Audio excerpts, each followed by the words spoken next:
Hey, ¿qué tal? Y bienvenidos de nuevo a Domina tu mente. El día de hoy te tengo una pequeña charla con el señor Dyer y hoy nos enseña sobre los beneficios de despertarse entre las 3 y 4 de la mañana, de cómo es el mejor momento para recibir inspiración, tener tranquilidad y esa comunicación más clara con nuestro ser interior. Y si bien puede para muchas personas ser algo difícil madrugar tan temprano, los beneficios que encontraremos al hacer esta práctica harán que valga cada minuto de ese tiempo invertido.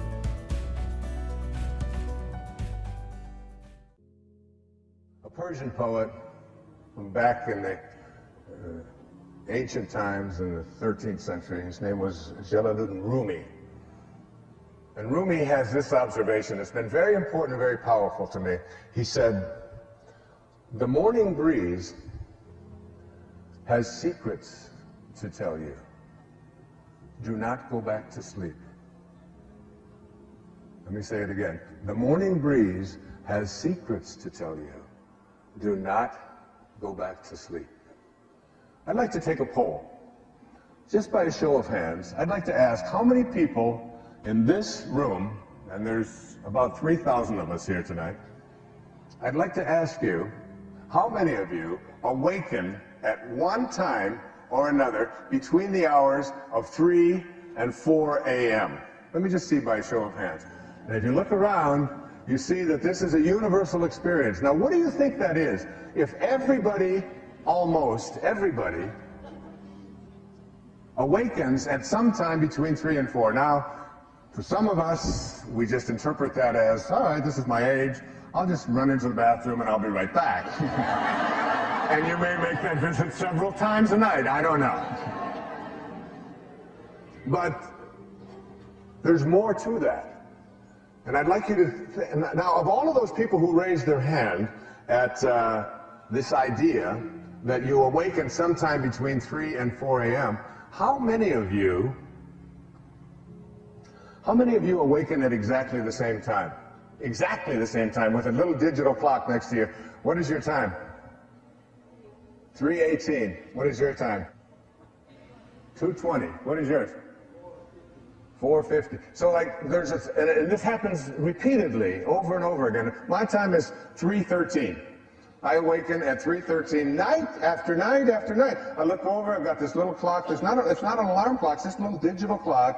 I just look over and it's 3:13 again and again and again. So what I have trained myself to do in the writing of this book, in the inspiration book, is to put my feet on the floor and say to myself, all right, you are going to awaken because here's what Rumi said, the morning breeze has secrets to tell you. Do not go back to sleep. You realize that between 3 and 4 o'clock in the morning, in the middle of the night, this is the time when you're closest to your source. This is the time when it's the quietest. It is the time when it's the most peaceful, when there are the least distractions. And of course in Miracles it says the memory of God comes to the quiet mind. It cannot come where there is conflict. A mind at war with itself remembers not eternal gentleness. Eternal gentleness. That's what you came from. It beckons you back to be awake. It's the most creative time in your life. Try it. Take that moment that you are being called by your source and awaken, and force yourself to shake the cobwebs out. And if you can't, then put your feet on the floor and say, look, if I have to go back to sleep, I'm going to sleep with my feet on the floor. And after a while, that gets very uncomfortable, and you'll get yourself up. Now, when I do that, and I get up, and I live on Maui, thank you, thank you, thank you, thank all of you for my beautiful home that I have on Maui. And when I get up, that's the most glorious time to be out there. And I go out onto the lanai, and I get this sense of this powerful feeling of inspiration. It just is overwhelming to me. And I walk by my writing table and it pulls me. It's pulling me towards it. It's almost beckoning me and saying, please, please come to me. I want you to, and I sit there sometimes and I literally wonder, where is this coming from? The words, they just flow, and I sit there and I write by hand. And as I'm writing and allowing this to flow through my heart and onto the pages, I just think to myself, I wonder what's going to come next. I wonder when it's going to come next. It's almost as if God is saying, this is why you're here.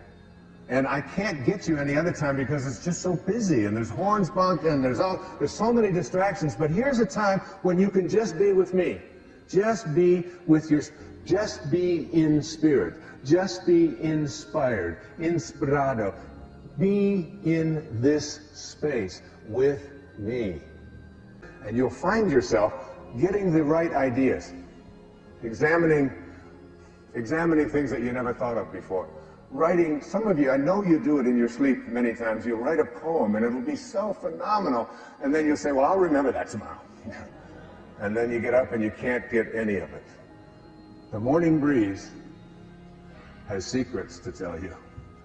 Do not go back to sleep. Use those hours. And forget about the idea that, let's see now, I went to bed at 11. And if I get up at 3, that means 4 hours, so I'm going to be 4 hours deficient all day long. I'm not going to be... Forget that. You've got an eternity to sleep. An eternity to sleep. And when you learn to meditate and get quiet and get peaceful, you can always, in 20 minutes time of meditation, anytime during the day, get the equivalent of a full night's sleep. Don't go back to sleep. Bueno, pues considero que lo que nos enseña el doctor Dyer en esta ocasión es muy, muy válido y tiene toda la razón. Hay una práctica que yo aprendí cuando estuve en clases de Kundalini Yoga y es la sadhana. Es una práctica que se hace a las 4 de la mañana. ¿Por qué se hace a las 4 de la mañana? Porque es el momento en que más silencio hay y sientes una conexión y una claridad poderosa, de verdad. Entonces es ahí, como explica él, que como que hay una conexión más limpia, ¿no? No hay ruidos, creo que las energías a esa hora como que se mueven o fluyen más. Y tal vez puedes decir, oye, pero qué flojera levantarse tan temprano a sentarme nada más a meditar o a estar en el silencio. Bueno, al principio puede parecer así, pero cuando logras vencer esa flojera, de verdad que sientes así como que un logro, ¿no? Como que dices, órale, hoy sí lo logré. Eso te genera que trabajes la fuerza de voluntad. Es algo de verdad que se siente, es satisfactorio. Entonces vas caminando y lo vas haciendo un hábito. Y de un momento a otro lo vas a hacer de forma automática. Y vas a notar los beneficios, de verdad te lo garantizo. Pues creo que sí es muy importante, ¿no? Darnos ese tiempo, ese espacio para estar con nosotros mismos. Y a lo mejor no necesariamente tienes que hacerlo levantándote temprano, ¿no? En este caso, Wayne Dyer nos dice que es la mejor hora. Pero, por ejemplo, si tú tienes una actividad que te genera esa limpieza, esa claridad, esa tranquilidad, a lo mejor antes de dormir o en la tarde, haciendo cualquier actividad que te guste, pero que tú sientes esa conexión, pues con eso tienes. Y la idea es hacerlo un hábito. Porque, por ejemplo, cuando yo iba a clases, lo hacíamos todos los martes nada más. Después yo salí de esas clases, pero me quedé con esa práctica. Entonces, trato de hacerlo todos los días. A lo mejor no a las 4 de la mañana, pero sí trato de hacerlo lo más temprano posible. Porque sí me ayuda a sentir esa claridad. O sea, te sientes como que más creativo y lo que te pasa en el día a día, lo agarras con más calma, ¿no? Y tienes más capacidad de tomar mejores decisiones. Entonces, ponlo en práctica si tienes oportunidad y creo que los beneficios valen cada minuto que inviertas de hacer esta práctica, de ir al silencio y si puedes hacerlo temprano a esa hora, pues mejor. Así que hasta aquí la dejamos. Espero que les haya gustado, que les sirva a alguien. Con que les sirva a alguien yo ya me doy por bien servido. Así que espero que estén muy bien y sin más, desde Domina tu Mente, nos vemos en el próximo videoprograma. Hasta pronto.